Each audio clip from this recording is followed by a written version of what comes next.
All right, so today we are diving into this blog post, and it is from kianmeng.org. Ooh, It's okay. by Ang, and he describes himself as an old software plumber. I love that. Yeah, and the post is called Notes on AI, Part 2, Using Language Models, LLMs, on Coding. Yeah. And he published this just the other day, March 12, 2025, so very, very recent. And he's been basically playing around with AI for coding, and Uh-huh. he's got some really interesting insights to Mm. share about this thing that he calls vibe coding.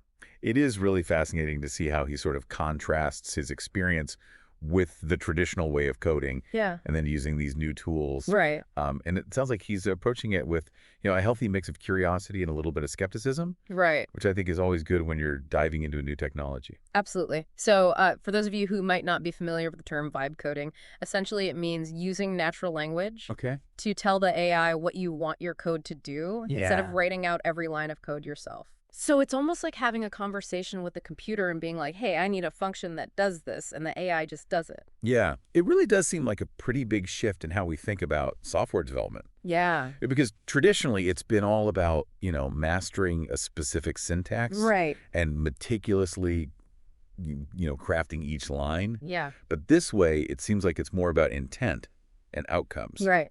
It's more about understanding the problem you're trying to solve and communicating that to the AI. And Ang points out that these AI tools that are called large language models, or Right. LLMs, Mm-hmm. are basically really good at predicting what comes next.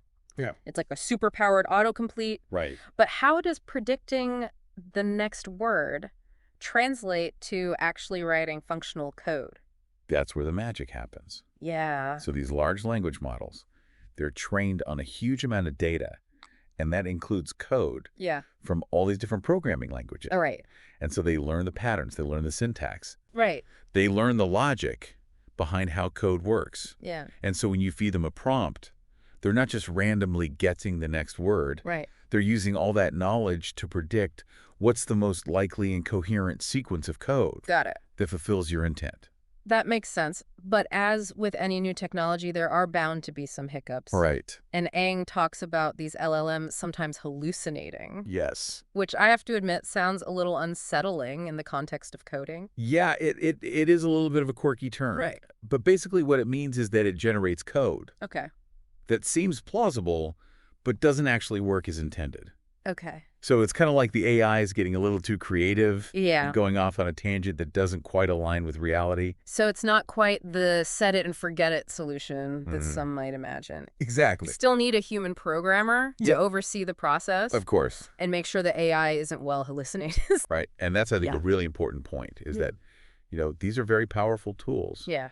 but they're not a replacement for human programmers. Right. They're more like partners in the development process. Yeah.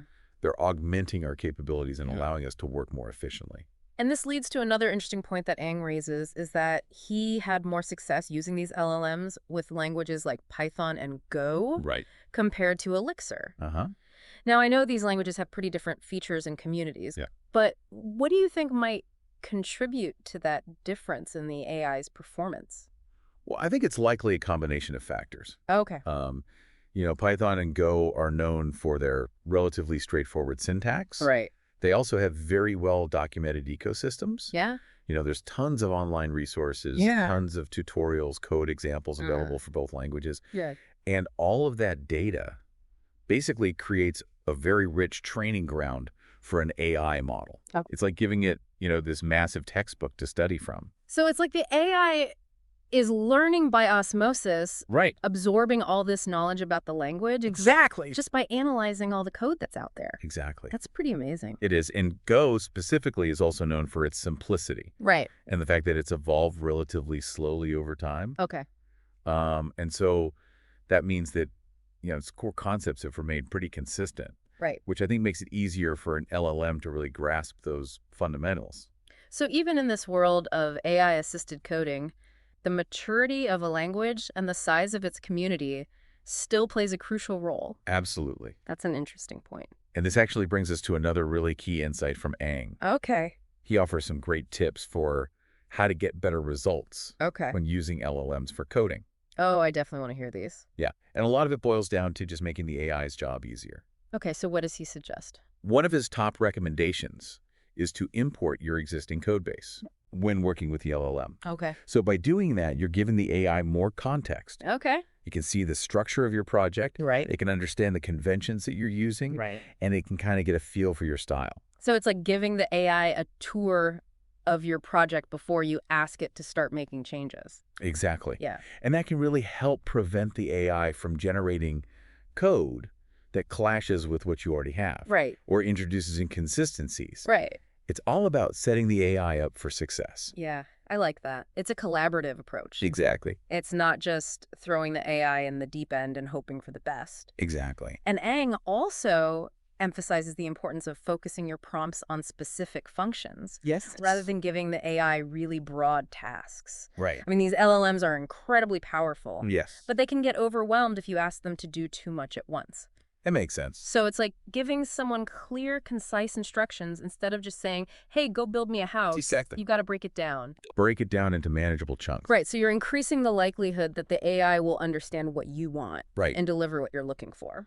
It's about working smarter, not harder. Yeah. And that applies to humans as well as AI. So it seems like a key takeaway here is that while AI can significantly speed up the coding process, Yes. it still requires that human touch, Yes. that guiding hand to make sure it's on the right track and producing high-quality functional code. Absolutely. And I think Ang's experience really highlights the importance of understanding both the capabilities and the limitations of these tools. Right. It's not just about learning a new programming language or a framework. Right. It's about developing a whole new way of thinking about software development Yeah. in this age of AI. And that's an exciting prospect. It is. I mean, this idea of humans and AI working together to create software, pushing the boundaries of what's possible. Yeah. But Ang doesn't just talk about the technical aspects of using LLMs. Right. He also delves into his experience with different AI tools, specifically Claude, OpenAI, and Gemini. Okay. What are your thoughts on these different models? Well, it's interesting, that even within the world of LLMs, there's variation in performance. Right. Ang found that Claude was slightly better at coding overall, which suggests that each model may have its own strengths and weaknesses depending on the task at hand. So it's not a one-size-fits-all situation. Exactly. You've got to choose the right tool for the job. Right, just like choosing the right programming language or framework. I think this highlights a really important trend. Okay. This increasing specialization of AI tools. Yeah. Just as we have, different types of hammers for different types of nails, we're likely to see this sort of explosion of AI models tailored for very specific coding tasks, whether it's generating boilerplate code or optimizing algorithms or debugging complex systems. Yeah, that's a really interesting point. So it suggests a future where programmers will need to not only understand the fundamentals of coding, but also develop this awareness of the different AI tools that are out there and their specific strengths and limitations. Exactly. It's a whole new layer of knowledge and expertise that will become essential for success in this world. It's almost like we're entering this new era of programming. Yeah. Where the lines between human coders and AI assistant are becoming increasingly blurred. It is. And it's, interesting that Ang, calls himself this old software plumber. It seems to be embracing this new era and diving in head first into the world of LLMs. And his insights are so valuable for anyone who's interested in exploring the potential of AI-assisted coding. Yeah, I think it's a really fascinating look at what the future might hold. It is a brave new world out there, and Ang is helping us navigate it. He's giving us a glimpse into what that future might look like. Yeah, a future where human creativity and artificial intelligence work in harmony to create really groundbreaking software, and that's a future that I'm definitely excited to see unfold. Me too. It's interesting to think about the potential impact of these tools on, the software development landscape. Yeah. Some people might worry that, AI is going to replace programmers altogether. Right. But I think it's more nuanced than that. Yeah, I mean, Ang doesn't seem too worried about robots taking over his job. Right. He seems pretty excited about the possibilities. He does, and I think I tend to agree with that perspective. Instead of replacing programmers, I think AI is more likely to augment their capabilities. Right. It's like having this, superpowered assistant that can handle those like tedious, repetitive tasks. Yeah. And that frees up the human programmers to focus on the more creative and strategic aspects of development. Yeah, that makes a lot of sense. It's like the difference between a construction worker and an architect. Yes. The worker lays the bricks, follows the blueprints, but the architect is the one who envisions the overall design and makes sure that everything comes together. That's a great analogy. So in this case, the AI is kind of like the skilled construction worker, meticulously following the instructions of the human architect. Exactly. It can generate code quickly and efficiently, yes, but it still relies on the human programmer to provide the vision, the direction, and that understanding of the bigger picture. It's not just about learning to use these tools. It's about learning how to collaborate with them effectively. And that requires kind of a different set of skills. It does. In traditional coding. Yes. It's about being able to articulate your intent to the AI, understanding its strengths and limitations, and, knowing how to guide it towards the outcome that you want. It's almost like learning a new language. Like the language of AI. So you can communicate effectively with your new digital partner. And that new language isn't just about syntax and commands. It's about understanding how the AI thinks. How it learns. And how to structure your prompts to get the best possible results. I imagine there's a bit of an art to it.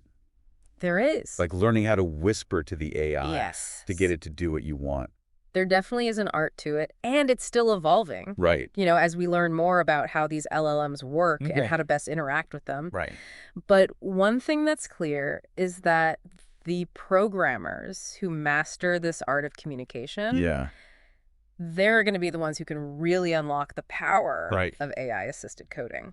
And Eng gives us some clues about how to master this art. He does. He mentions that one of his key strategies is to import his existing code base when working with an LLM. Why is that so important? It's all about context. When you import your existing code, you're basically giving the AI this crash course in your project. You can see how everything's structured. It can understand the coding conventions that you're using. It can get a feel for your overall style. So it's like showing the AI around your workshop. Exactly. Before you ask it to build you a new tool. And that context is crucial for preventing the AI from making mistakes. Or generating code that clashes with what you already have. It's all about setting the AI up for success.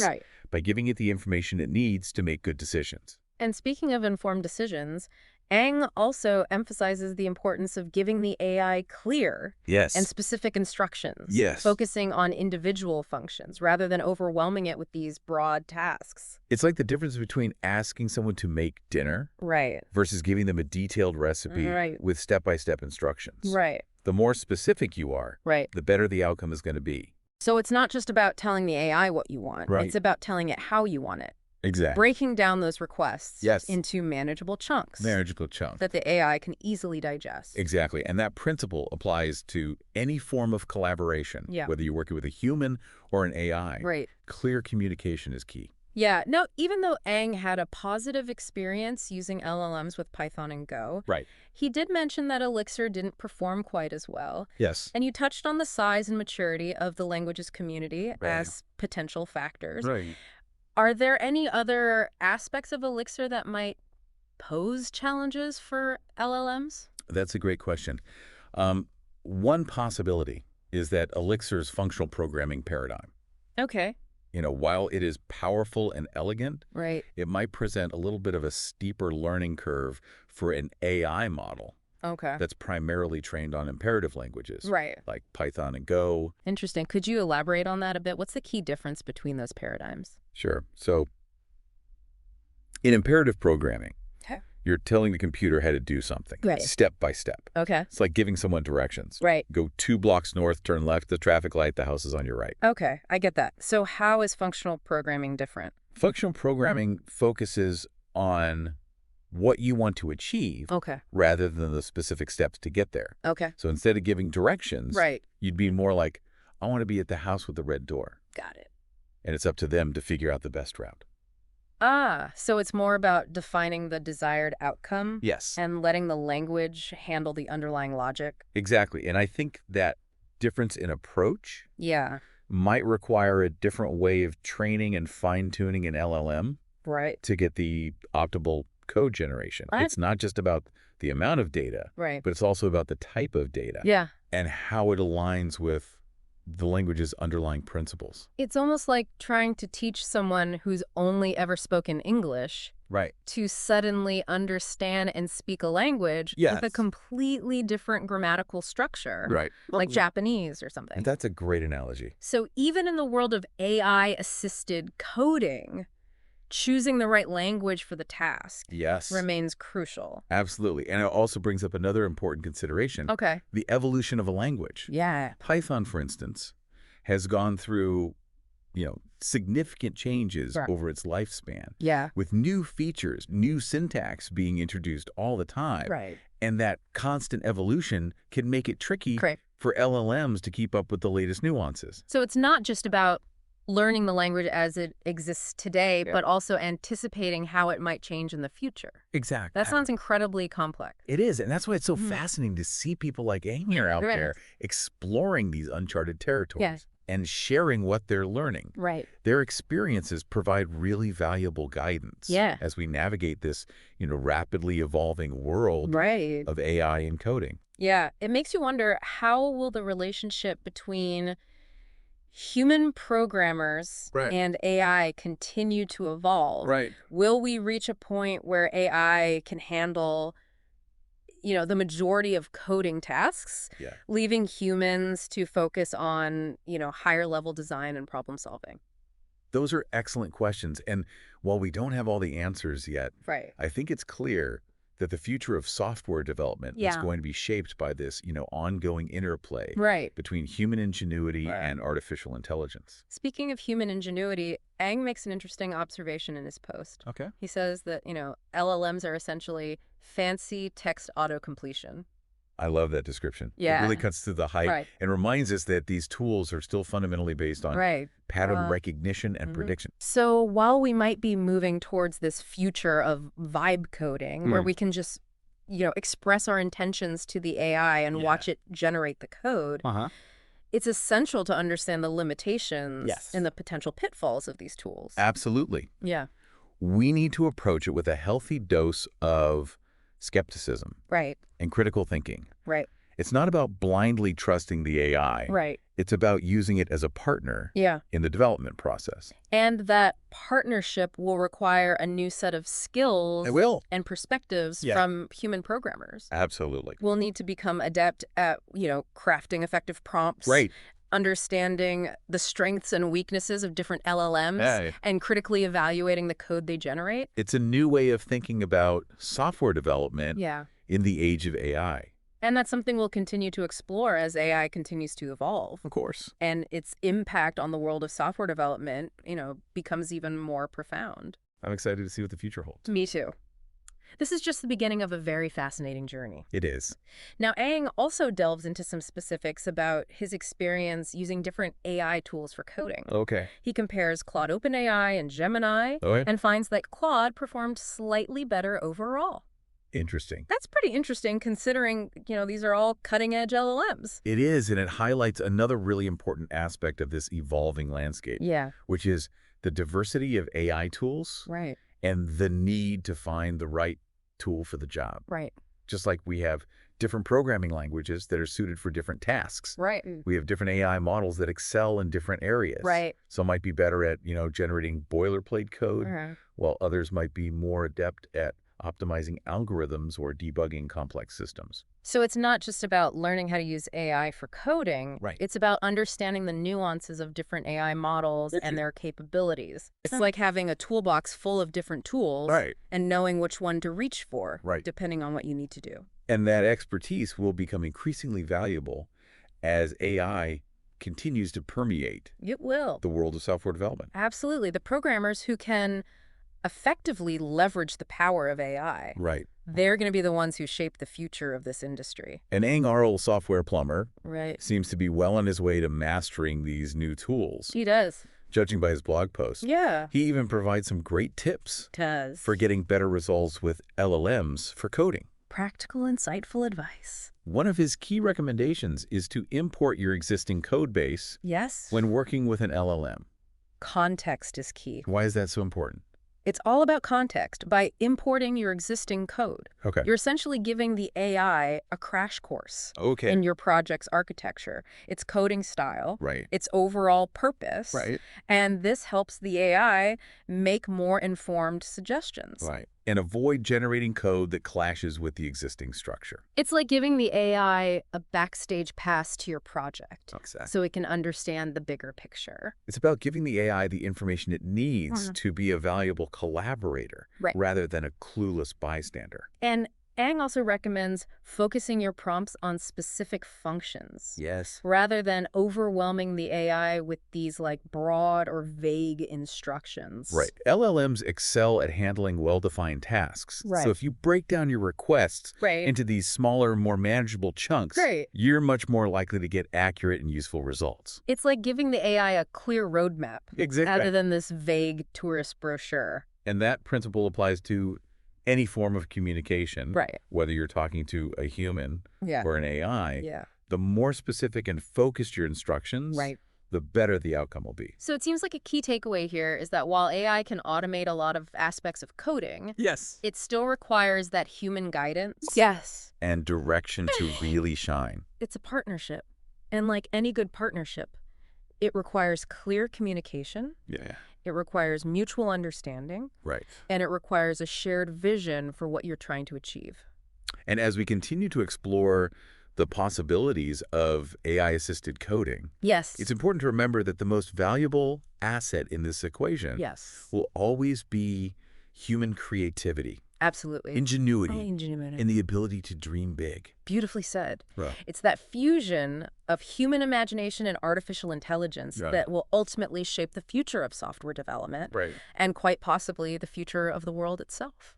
It really does feel like we're on the cusp of this, huge transformation in how software is created.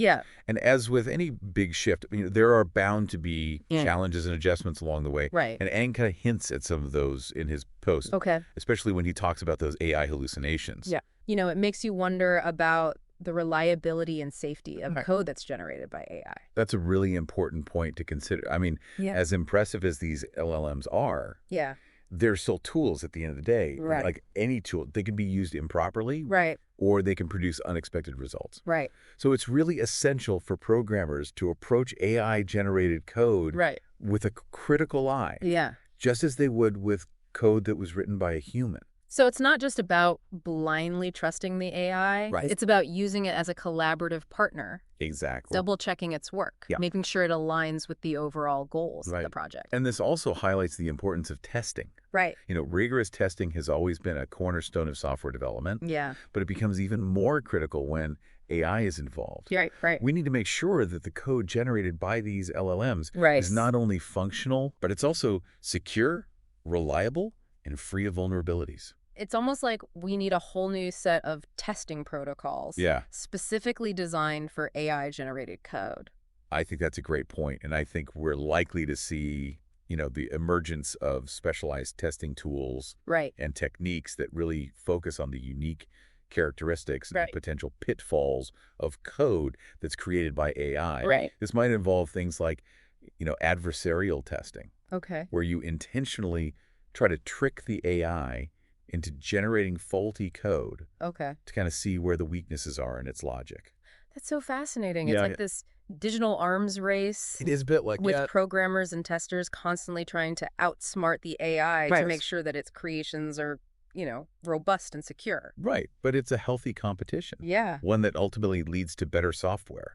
As we push the boundaries of AI-assisted coding, we're going to uncover new challenges. We're going to learn valuable lessons along the way. And those lessons will inform the next generation of AI tools, leading to this continuous cycle of improvement and innovation. It's a really exciting time to be involved in software development. We're witnessing this fundamental shift in how software is created, and the possibilities seem limitless.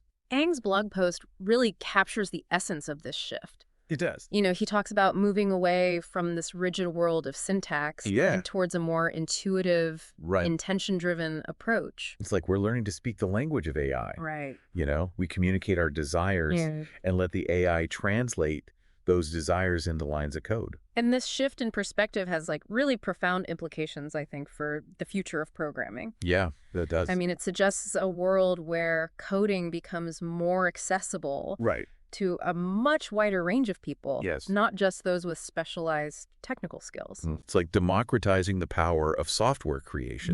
Where, anyone with a good idea can bring that idea to life, regardless of their coding experience. I mean, imagine a world where entrepreneurs, artists, scientists, educators can all leverage the power of AI to create custom software solutions that are tailored to their specific needs. It's a world where the barrier to entry for software development is significantly lowered, which could lead to this explosion of creativity and innovation. I love that vision. Yeah, it's pretty inspiring, but it also makes you wonder about the long-term impact of AI on the software industry. Of course. Will we still need traditional programmers in this future world of vibe coding? That's the million-dollar question, isn't it? And it's one that doesn't have a simple answer. Well, I do think that AI will automate, many aspects of coding.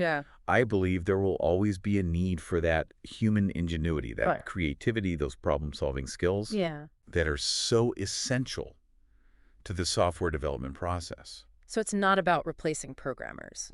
It's about redefining their role. Exactly. Programmers will become more like architects, designers, orchestrators. They'll be guiding the AI. They'll be refining its output.